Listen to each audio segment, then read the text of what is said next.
1월 25일 아침 이른 시간에 우리 다음 가족들께 예수님의 이름으로 문안드립니다. 오늘도 여러분 좋은 날입니다. 오늘도 예수님과 함께 동행하는 하나님의 자녀의 복된 삶을 누리는 하루가 되시기를 바라겠습니다. 오늘 우리가 함께 나눌 말씀은 요한복음 7장 25절부터 36절까지 말씀입니다. 이 말씀에는 예수님의 정체성과 그리고 예수님께서 기본적으로 이 땅에서의 삶을 사시면서 가지셨던 그 마음이 어떤 것이었을까에 대해서 저희가 잘 이해할 수 있는 그런 본문이라고 할 수 있습니다. 먼저 25절부터 29절까지 말씀 보시면 예루살렘 사람들 중에서 어떤 사람이 예수님에 대해서 말하는 것과 그거에 대해서 예수님의 대화가 기록이 되어 있습니다. 그 사람이 말하는 거의 핵심은 이겁니다. 아니 이 예수가 나사렛 출신인 걸 우리가 잘 알고 있는데 당국자들, 그러니까 사내들인 공유의 회원들이나 아니면 종교 지도자들이겠죠. 그들은 예수가 진짜 메시아인 줄 믿고 있나 보다. 왜 이렇게 이 사람에게 집중하고 포커스하는가. 그냥 신경 안 쓰고 가도 될 것 같은데 이런 의미를 담고 있습니다. 그때 이제 예수님께서 28절에 보시면 이렇게 말씀하세요. 예수께서 성전에서 가르치시며 외쳐 이르시되 너희가 나를 알고 내가 어디서 온 것도 알거니와 내가 스스로 온 것이 아니니라. 나를 보내신 이는 참되시니 너희는 그를 알지 못하나 나는 아노니 이는 내가 그에게서 났고 그가 나를 보내셨음이라 하시니. 아멘. 그 사람의 말에 대해서 예수님의 대답은 나를 보내신 아버지가 계시다고 하는 것, 그리고 내가 하늘 아버지에게서부터 났다고 하는 것을 말씀하고 있는 것입니다. 그 사람이 예수님에 대해서 말하는 건 그냥 그 사람이 상식적으로 보고 있는 겁니다. 알고 있는 겁니다. 그리고 메시아가 베들레헴에서 난다고 그랬는데 예수님께서 베들레헴에서 태어나시고 성장기의 대부분을 나사렛에서 이제 보내셨다고 하는 복음서의 기록이 있는데 이 사람은 예수님께서 자라신 곳에 대한 정보만 가지고 있었기 때문에 제한된 정보로 예수님에 대해서 생각하고 있는 거죠. 이 본문에 보면 예수님께서 가지고 있는 그 이중 정체성을 우리가 정확하게 알게 됩니다. 예수님은 하나님으로부터 나셨고 하나님으로부터 보내심을 받았고 그래서 이 땅에 계신 분이시다. 이게 이제 예수님의 가장 기본적인 그분의 정체성이시죠. 하나님의 아들이시라는 그리고 이 땅으로 파송받으셨다고 하는 가장 기본적인 정체성이 있습니다. 그리고 마리아의 아들로 태어나시고 그리고 나사렛에서 오랜 시간을 사셨던 거죠. 근데 여기에 나오는 사람은 예수님을 생각할 때 자기가 알고 있는 몇 가지를 가지고 예수님에 대해서 평가를 하죠. 예수님에 대해서 생각을 합니다. 예수는 이런 삶을 살고 여기 살고 있으니까는 아니네 라고 하는 결론을 내버린 것입니다. 예수님은 자신이 누구인지를 정확하게 아셨습니다. 그리고 예수님께서는 자신이 지금 왜 이곳에 와 있는지도 정확하게 알고 계셨죠. 여러분 이렇게 자기 인생을 살아가는 예수님이 있고 예수님에 대해서 부분적인 것을 가지고 해석해서 이거네 라고 말하는 사람들이 있습니다. 이거 보면 우리의 삶도 여러분 너무 비슷합니다. 우리의 삶도 이 이중 정체성이 있죠. 우리가 이 땅을 살아가면서 코리안 오스트레일리안으로서의 이중 정체성도 우리가 이 땅을 살아가면서 굉장히 큰 부분인데 또 하나는 우리가 하늘의 시민권을 가진 자들로 또 이 땅을 살아가고 있다고 하는 것입니다. 그 안에서 우리는 우리가 누구인지를 알고 있죠. 그리고 우리가 이 땅을 왜 살아야 되는지를 알고 있습니다. 근데 어떤 사람들은 이 세상의 삶을 살아가면서 다른 사람들을 해석하느라고 시간을 다 써요. 내가 가지고 있는 제한된 것으로 이건 이게 아닐까 저건 저게 아닐까를 고민하다가 이 시간이 다 흘러갑니다. 다른 사람들이 말하는 내용들이 다 다르니까 이거 아닐까 저거 아닐까 하다가 시간이 다 그냥 흘러가 버리죠. 물론 우리 사건이 있고 그것을 해석하고 그것에 대해서 우리가 정리를 하고 그리고 결론을 내는 작업들이 필요합니다. 그런데 내가 없어요. 내가 없어. 내 삶이 없어요. 나의 정체성이 없어요. 그냥 신경 안 써도 되는 것들은 신경 안 써도 되고 지나가도 되는 것들은 지나가도 되고 어차피 우리가 다 알 수 있는 게 아니고 우리가 모든 것들을 다 알 수 있는 건 아니기 때문에 외부의 것들에 다른 사람들의 말들에 관심을 갖고 그걸 따라다니는 것보다는 내가 누구인지를 알고 내가 왜 이 땅에 왔는지를 알고 내 인생을 살아가는 게 소중하죠. 그게 여러분 값진 것이죠.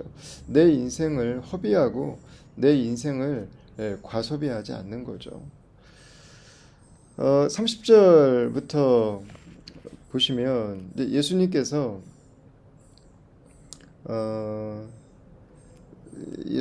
이 땅에 지금 머물고 계시는데 자신이 다시 돌아갈 곳이 있다고 이제 말씀하시는 내용들이 나오고 있습니다. 30절부터 보시면 그들이 예수를 잡고자 하나 손을 대는 자가 없으니 이는 그의 때가 아직 이르지 아니하였음이로라. 무리 중에 많은 사람이 예수를 믿고 말하되 그리스도께서 오실지라도 그 행하실 표적이 이 사람이 행한 것보다 더 많으리야 하니. 역시 사람들의 관심은 예수님의 표적, 예수님이 행하신 일이죠. 32절 보십시오. 예수에 대하여 무리가 수군거리는 것이 바리새인들에게 들린지라. 대제사장들과 바리새인들이 그를 잡으려고 아랫사람들을 보내니 예수께서 이르시되 내가 너희와 함께 조금 더 있다가 나를 보내신 이에게로 돌아가겠노라. 이렇게 말씀하셨어요. 그러니까 아직 예수님께서 이제 잡히실 때가 아니셨고 그러나 이제 곧 그때가 올 것에 대해서 말씀하고 있는 것이었습니다. 그러니까 예수님은 정확하게 자신이 잠시 이 땅에 와 있고 하나님의 아들께서 요셉과 마리아의 그 집안에 태어난 첫째 아들로 잠시 이 땅에 와 계시고 그리고 다시 하나님께로 돌아가실 것이라는 사실을 말씀하고 있는 것입니다. 예수님의 삶을 보면 이게 저는 가장 기본 지배적인 마인드 중에 하나가 아니었을까 싶은데 순례자이신 거죠. 하나님의 아들과 사람으로 오신 자신의 모습 그 사이에서 예수님이 어떤 마음으로 이 땅을 사셨을까? 순례자로 사신 거죠. 그러니까 예수님 우리가 볼 때는 이 땅을 우리가 살아가고 있기 때문에 영원한 하나님의 나라가 우리에게는 2차적으로 느껴지지만 영원한 하나님의 나라에서 오신 예수님께는 이 세상이 2차적인 것입니다. 이 세상이 잠시 머무는 곳입니다. 물론 우리가 이 땅을 살아가는데 이게 뭐 며칠 여행 온 게 아니고 몇 달 사는 게 아니죠. 몇십 년, 요즘에 뭐 이제 100세 시대 이제 이야기하고 있어서 결코 짧은 기간은 아닙니다. 여러분 그러나 예수님은 몇 달 후면 이제는 나를 보내신 이에게로 돌아가겠노라. 너희와 함께 조금 더 있다가 이제 몇 달 후에 예수님께서 6월절에 이제 십자가에 죽으시고 부활하시고 이제 승천하실 것에 대한 이야기를 하고 있으시죠. 여러분이 순례자의 마음이 정확하다면 우리가 이 땅을 살아가면서 몇십 년을 살고 가정을 이루고 우리 자녀를 키우고 하면서 이 땅을 잘 살 수 있는 준비를 하는 것들도 우리에게 소중합니다. 그러나 이 땅이 전부인 것처럼 살지는 않겠죠. 이 땅에 몰두해서 살지는 않을 것입니다. 이 땅에 매몰돼서 살아가지는 않을 것입니다. 우리 하나님께서 우리를 기다리고 계시고 우리가 만날 분이 있고 그리고 이 땅이 아니라 그곳이 이 세상의 중심부라고 하는 것을 우리가 알고 있다며 이 땅을 살아가는 우리의 삶은 역시 순례자라고 하는 것을 알겠죠. 그래서 이 땅에 지나치게 집착하지 않고 이 땅에 지나치게 기대하지 않고 하나님께서 우리를 이 땅에 살게 하신 그 이유와 목적 안에 충실하게 살다 갈 수 있겠죠. 오늘 본문에서도 예수님을 잡고자 하나 손대는 자가 없는데 이유가 아직 때가 이르지 않았다 그랬는데 이 때가 이제 십자가의 때겠죠. 그리고 예수님께서도 조금 더 있다가 이제 돌아갈 때가 있다 이렇게 말씀하신 거죠. 예수님 돌아가시는 곳이 34절입니다. 너희가 나를 찾아도 만나지 못할 터이요 나 있는 곳에 오지도 못하리니 이렇게 말씀하셨어요. 그 36절 마지막 절에 한 번 더 말씀하시거든요. 나를 찾아도 만나지 못할 터이요 나 있는 곳에 오지도 못하리라 이렇게 말씀 하신 것을 이제 사람들이 다시 한번 반복하는 내용들이 기록이 되어 있습니다. 예수님의 생각을 마음을 지배하고 있는 중요한 생각이죠. 오늘 우리가 이 땅을 살아가면서도 우리의 마음에 품고 있는 바로 그곳이죠. 여러분 그러나 예수님은 그곳으로 갈 것을 아셨고 그곳이 있다고 하는 것을 아셨지만 이 땅의 삶을 그냥 허투루 지내시진 않으셨습니다. 이 땅에서의 삶을 허비하지 않으셨죠. 예수님께서 이 땅의 삶을 사실 때는 하나님의 분명한 부르심과 목적 안에 사셨죠. 십자가를 향해서 걸어가셨던 예수님의 그 인생의 모습은 우리에게 그것을 너무나 잘 보여주고 있습니다. 여러분 이중 정체성을 가지고 이 땅을 살아가고 있고 그리고 순례자로 이 땅을 살아가고 있는 저와 여러분들에게도 여러분 이 예수님의 모습은 너무 귀한 모범이 되고 또 저희가 오늘을 살아가는 바로 그 작은 예수로 바로 이제 이 마음을 가지고 살아가게 되는 거겠죠. 이 세상에 우리의 인생을 전부 다 100% 주지 않고 우리가 돌아갈 곳이 있음을 기억하고 살고 무엇보다 하나님께서 우리를 이 땅에 살아가게 하시는 그 목적과 이유들을 기억하는 거죠. 우리가 이 땅을 살아가야 되는 이유가 여러분 무엇입니까? 첫 번째는 하나님을 즐거워하는 것입니다. 하나님 우리에게 주신 좋은 것들을 즐거워하는 것입니다. 하나님께서 우리에게 주신 이 귀한 만남들을 기뻐하고 감사하는 것입니다. 이게 첫 번째죠. 마음껏 하나님 안에서 누리는 삶으로 나아갈 수 있도록 회복과 치유를 통해서 우리가 새로워지는 은혜 가운데 나아갈 수 있게 되는 것입니다.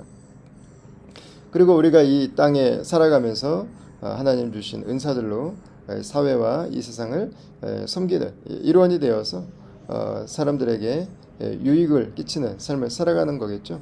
그리고 세 번째는 복음의 영향력일 것입니다. 우리 가까운 친구들에게 우리 자녀들을 믿음으로 양육하는 것에서부터 열방과 땅끝까지 우리 선교사님들을 돕고 섬기는 그분들을 위해 기도하고 동역하는 그 삶의 자리를 지켜가는 것이겠죠. 예수님도 그 삶을 사시다가 십자가의 길을 가셨고 그리고 승천하셔서 말씀하신 바로 그곳에 가시게 됐습니다. 오늘 우리가 살아가는 삶의 길이 어떤 건지를 예수님께서 정확하게 먼저 보여주신 거죠. 예수님은 이 땅을 살아가셨지만 하늘에 소속되어 있는 분으로 사셨습니다. 그리고 예수님은 순례자로 이 땅을 사셨습니다. 예수님은 돌아갈 곳이 있다고 하는 것을 아시고 사셨습니다. 그리고 예수님은 이 땅에서 정확하게 무엇을 하셔야 될지를 기억하고 사셨죠. 오늘 하루를 하나님의 백성으로 우리 예수님의 제자로 여러분 예수님이 사셨던 그 삶을 함께 따라갈 때 우리 주님을 기뻐하는 성령 안에 있는 충만함을 누리는 삶이 되기를 원하고 여러분들이 머무시는 그 공간들이 주의 천국이 되기는 은혜가 있기를 바라고 그리고 주의 백성들이 이 땅에 있기 때문에 이 사회가 이 세상이 하나님의 축복을 누리게 되고 그리고 복음의 귀한 영향력들이 세상으로 흘러가는 하루가 될 수 있기를 바라겠습니다. 제가 잠시 한번 이 시간 기도하겠습니다. 하나님 우리 주의 은혜가 오늘도 주의 백성들에게 부어져서 순례자로 이 땅을 살아가고 하나님의 백성들로 하나님의 자녀로 이 땅을 살아가는 동안 하나님 거룩한 영향력들이 세상 가운데 흘러갈 수 있도록 우리 모든 다은 가족들을 하나님 축복하여 주시옵소서. 감사하고 예수님 이름으로 기도합니다. 아멘. 여러분 오늘 하루도 우리 예수님 안에서 행복한 복된 날 되시기를 바라겠습니다. 순례자의 그 길이 하나님 앞으로 나아가는 복된 여정이 되시기를 바라겠습니다. 축복합니다. 감사합니다.